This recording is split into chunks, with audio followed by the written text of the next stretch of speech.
Hey, what's going on, you guys? And today, we will be taking a look at a relatively new game, which is a change of pace for Gator inspection. We will be diving into Samus's newest adventure in Metroid Dread. I have played just about every 2D Metroid game at least once, but none of them were able to keep my interest for too long, with me usually stop playing them after around the 1 hour mark. I've just never been able to get into them, if that makes any sense. And I only realize this now, but a lot of my criticisms for this game aren't really a this game problem, and more of just something I don't like about the genre. So if you ever think to yourself, well, that's just part of the Metroidvania formula, whenever I do a criticize, that is the reason. Like, I wasn't even planning on playing Dread at first, but after stumbling across a copy of the game, I decided to once again give the Metroid series a go. But this time, it's different. I played the game for like 10 minutes, really liked the controls, then just so happened to beat the game. 100%ed it too. So this game holds the acclaimed title of First Metroid I Liked Enough to Beat. I should also probably mention that I am not hating on the Metroid series or people who like them. I just don't really like Metroidvanias that much. Which sucks, because there are a lot of good ones. Or so I'm told. So maybe, just maybe, beating this game will convince me to play through more Metroidvanias, slowly but surely rewiring my brain to like the genre. Will that happen? Will I enjoy Dread thoroughly? Or will I be further convinced that Metroidvanias just aren't for me? Let's hop into the Samus helmet-shaped spaceship that just so happens to be purple this time for some reason. Side note, this video contains jumbo huge bigungo spoilers for Metroid Dread, so if you plan on playing the game, I would heavily suggest you do not watch this video, as I will not be beating around the bush when it comes to story or gameplay. Ye have been warned. Considering how I've only ever beaten one Metroid game, let's get the music and story out of the way real quick. Okay. 1. The music was fine. Didn't have many parts when music would actually play, but when the soundtrack did kick in, it was fine. 2. Some of the sound effects sounded kind of off to me, especially when it came down to the sounds that a few of the aliens would make.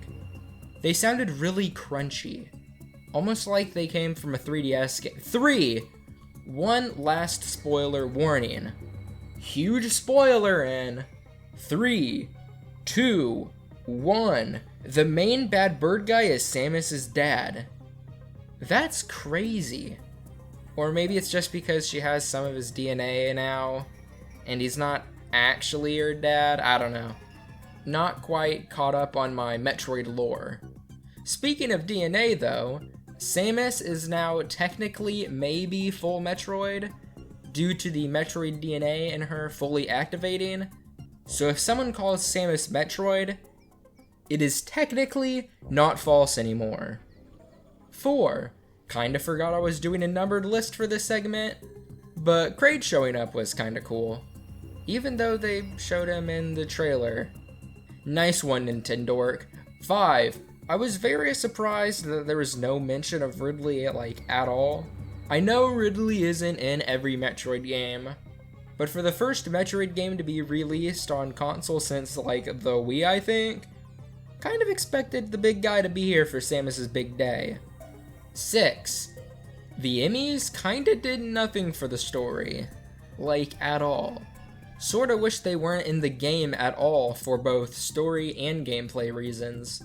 Although I'm pretty sure they were the main focus of the game when the game was originally being thought up way back when before it got canned the first time, so it's whatever. 7. Whenever I got to the final area and saw a door that was completely inaccessible, I had a feeling there was going to be the place is blowing up segment where that door would be used. I was right. 8. The escape part where I got to use Big Laser was cool. 9. The X-Parasites are in this game, which is cool because that's one of the only things about Metroid that I know about. 10. It's time to stop doing this number bit and start talking gameplay. There is obviously a lot to talk about gameplay here, so let's go step by step.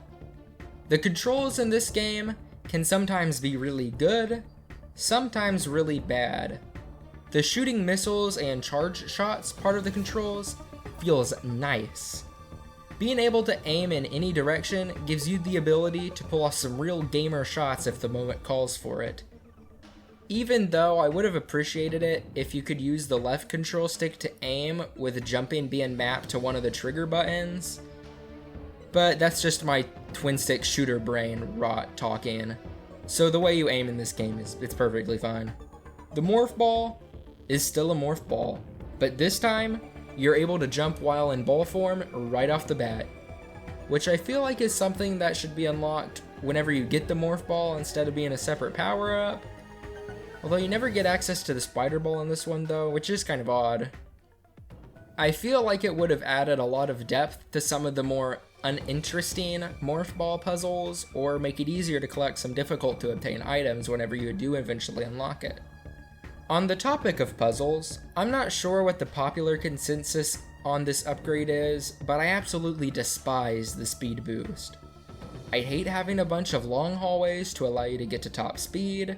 I hate having to awkwardly hold down the control stick to store a shine spark, and I hate fumbling around in a Morph Ball form trying to get to a certain spot before my shine spark fades away. I contemplated not getting all the items every single time I shot a missile at a wall just to see the speed booster block. I'm not sure how prevalent or even if the speed booster is in other Metroid games, but I think it's my least favorite thing about the game by far. I only looked up 2 of the solutions to puzzles for the entire game. One of them was the speed booster puzzle in Bernaria, and the thing that sucked about that one was that I had already pretty much had the solution to the puzzle figured out, but didn't think it was the intended way to do it because of how strict the timing was. The other time I cheated was in the second to last area, and at this point of the game, I just did not feel like solving the puzzle normally, especially since it was one of the last item pickups I needed. Most of the other puzzles were fine, mainly because you have a funny little radar to help you find specific breakable blocks, to save time from shooting a missile at every square inch of the map. But to use the radar, you need Aeonian juice. Is it Aeon? Is it Aeon abilities? I think that's what they're called. Which is also used for the phase dash thing and the stealth cloak. 2 very interesting upgrades that were not utilized as much as they should have been. The phase dash was cool, but besides some very specific boss attacks, and those pressure-sensitive locking doors, it wasn't really utilized too much for puzzle solving. And even in the scenario that the phase dash could help with the puzzle, by that point in the game, you'd more than likely already unlocked the space jump. And with the stealth cloak, I just thought it was kind of annoying. Whenever I would need to be in stealth mode to get past the camera doors, I would accidentally set off the motion detectors, wait a few seconds, and then proceed. It wasn't the most annoying thing in the world, just sorta inconvenient. I'll talk about the other use for the stealth cloak when I get to it, because that'll go into a whole other discussion, and I want to go through the rest of the upgrades and abilities first. Speaking of other abilities, a mechanic I really liked was the blue grabby pads that you could climb on. They weren't anything too advanced or creative, I just thought they were a neat replacement for the Spider Ball. I especially liked how the grapple thing would let you skip past some enemies or rooms by firing your grapple at the right time and angle. Also, swinging from swing block to swing block is very fun, even though that mechanic was only used like 3 times. Speaking of only used 3 times, the melee counter is still kinda weird. I've played Metroid Samus Returns a little bit when it came out, and I remember the melee counter being very egregious with how often you would have to use it. But it was a lot less required in this game compared to how it was handled in Samus Returns. I don't mind the counter being an option to make some fights go faster, but there are some parts where it's required, and those parts aren't usually the worst. But there's one part that I really disliked in particular, which we will talk about later. We could also talk about the space jump, screw attack, etc, etc. But if you know Metroid, those don't seem to be changed that much aside from being really easy to pull off and being very powerful. I could also talk about the Omega Blaster, but it's kind of whatever, and I'll mention it later on, so yeah. The last control related thing I want to talk about is the slide. The slide seems like such a natural fit to Samus's arsenal, and I'm not 100% sure if it was in any other Metroid game before, but they better keep on including it. Now that we've got the basic gameplay out of the way, let's talk Emmys. The Emmys were a neat idea, but much like Lady whatever her name was from Resident Evil 8, the Emmys were only threatening if you let them be. Like, if you stick around in an Emmy territory long enough, they'll mess you up. Or you could just leave the area whenever they aggro onto you. It's also time to bring up the other stealth cloak use. These Emmy sections play out like a stealth game sort of, but it's really annoying, because instead of giving you a bunch of options to choose from to be able to traverse through these zones, you usually have one very specific path you need to take for each Emmy segment. So instead of these areas feeling like Metal Gear Solid missions, they instead feel like the one stealth part from Ocarina of Time where you go through a garden, avoiding royal guards to go see Zelda. There's one story part of Dread where all the Emmys get deactivated after you find the third one, which made me think that that meant that the Emmys were just not going to be a thing for the rest of the game, and having the Emmys be a red herring to cover the actual enemies of the game being the X-Parasites. Then they turned back on like 30 minutes later. I think it would have been much more interesting if the Emmys were able to wander around the map freely instead of being confined to their own little bubbles. Like, instead of using the Omega Blaster to beat them, let them have a massive health bar that you whittle away at whenever they find you. It'd be neat if while exploring an area looking for items, you'd have the chance to get interrupted by an Emmy and need to ward it off before continuing your item hunt. It'd shake up the Metroid formula a lot, but I think it'd be an interesting twist. It would also get rid of the need for massive empty sections of a map to host the Emmy stealth segments. Emmys aren't the only big bads in this game though. You also have normal bosses, which can be hit or miss a lot of the times. My problem with a lot of the big boss fights like Kraid is that they have so much health, not a lot of attacks. So by the end of the fight, you will have dodged the same attack like 10 times. But after unlocking the Storm Missiles, which lets you target the same enemy a bunch of times and fire a lot of missiles at the enemy all at once, made one very specific boss type a bit of a cakewalk. Notice how I said boss type. Over the course of the game, you'll fight the same bird robot X-Parasite spear guy like 4 different times. Except the third time, they get a shield. So after that, you have to wait until they attack to fire back. By what I just said, you can probably come to the conclusion that I didn't like those boss encounters very much. And there was also this one-off boss against like a souped-up common beetle enemy that had a comically large amount of health, and then like only 2 attacks. It wasn't very fun. But I feel like if you take out the spear dudes, give each boss a bigger move pool and maybe a little less health, they'd be quite alright. But there is one boss that had a reasonable amount of health and moves, with that being the final boss, Ravenbeak. His fight starts off well enough, he has like 3 different moves, but that phase doesn't last too long, with him going into a mode where he gets a few new attacks, and the ability to not take damage unless you melee counter him. I mentioned earlier that there is a melee counter related part I thought was really bad. It's this part. You have to wait for Ravenbeak to use a very specific thrust attack that he'll sometimes just not use for a while. And when he does, if you're not on the ground, you get to wait a little while longer. Which sucks, because his 2 phases after this keep growing his moveset in a cool way. but having to wait for him to use the thrust move for a lot of the fight wasn't fun. Kinda wish countering the thrust move was just another way of beating him, as is the case for all the other bosses' counter opportunities. But I digress. It's just a shame that an otherwise cool final boss was sorta kinda blemished by a stupid win condition. I guess it would also be a good idea to talk about the game's exploration, but I feel like I talked about it enough already here and there, so it's relatively clear about what I think of it. Although I will say that something I noticed right away when playing the game for the first time is that the game always seemed to guide you to where you would need to go next, in the sense that whenever you would obtain, let's say, the grapple beam, you get locked into a room where the only way to get out is to grapple beam something in the room to either break a grapple block or get to a door that's higher up in the room. Then you'd walk out of the room, go forward a little bit, and almost immediately see where you need to use your grapple beam to get to the next boss, area, item, etc., etc. And this type of situation would repeat itself every time you get a new upgrade. Like, if you avoid any extra items, the game sorta plays itself.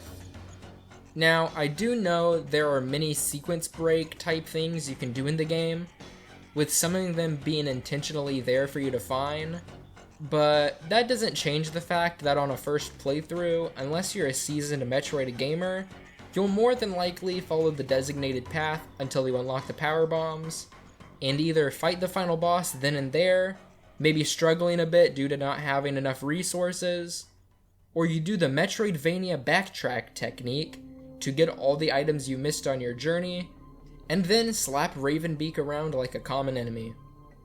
At first, the game being seemingly more linear in nature was kind of off-putting to me, but after beating the game and see just how easy you can break the game over your knee by getting late game upgrades early, and for also being the first Metroid game in quite a while, it is pretty cool that there are so many ways to play the game, for newcomers to the franchise, and especially for longtime Metroid fans.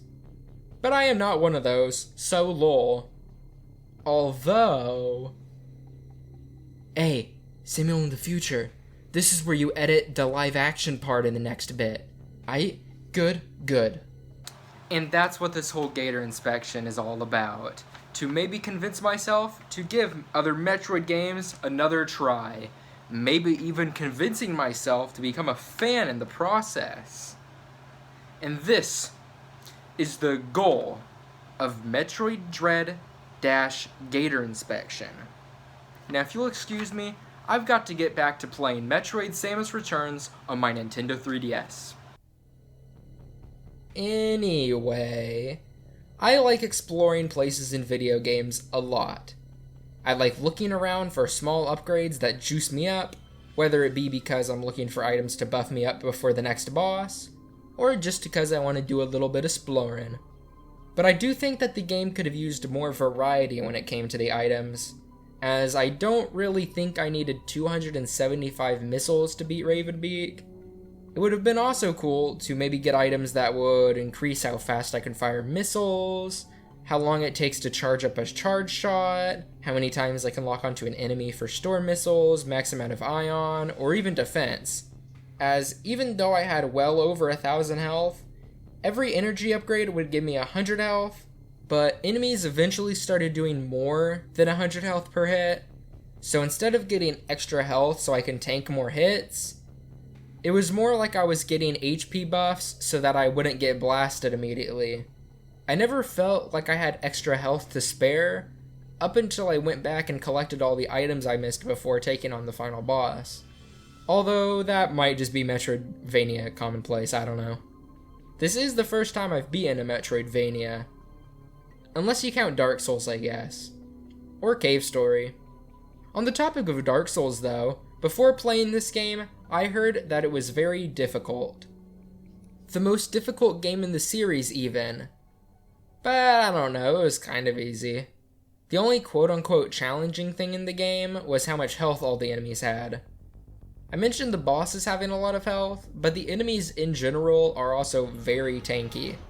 This shouldn't be a problem, but it's weird how you can one-shot most of the enemies by screw attacking into them, but your fully upgraded arm cannon takes up to 5 or more shots depending on the enemy. Piggybacking off of tanky enemies, the game also has a hard mode that increases the damage and health of each enemy.